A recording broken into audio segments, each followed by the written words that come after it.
blank person. He found the training almost unbearably monotonous, but he resolved to check his blank and perform the basic tasks required.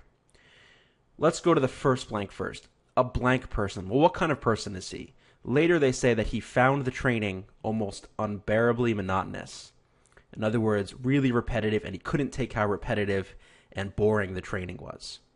So this is going to feed back into this blank somehow to basically say that he's the kind of person who would find something monotonous unbearable.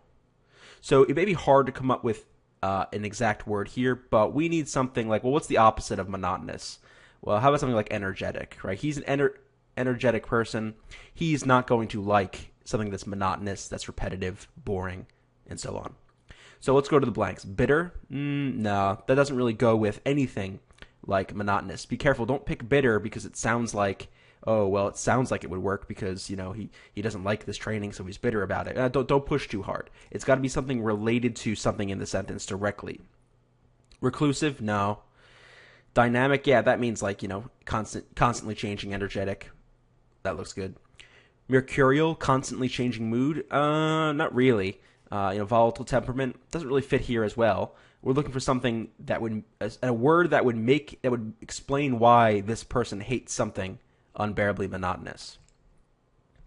Vivacious, lively, yeah, same thing. Someone who's vivacious would not really enjoy something monotonous. But he resolved to check his blank and perform the basic task required. Okay, so remember here, this activity is going against his nature as a energetic person. So when he checks something, check means to hold back or to keep down. When he's checking something, he's checking, again, this nature he has. So we can write something like he checked his energy and perform the basic task required, right? He's got to hold back this energeticness, this dynamicism, this vivacity, and just do these tasks. So we need something like that. So restlessness, yeah. So someone who's restless and dynamic would not enjoy something monotonous. Ambition doesn't really work here because it's not going with the idea of energetic or vivacious or dynamic. So the best choice here is C. This is a tough one. Vocab is a little bit tough, but also the structure of the sentence and how the pieces fit together is a bit challenging too. But the answer to this one is C.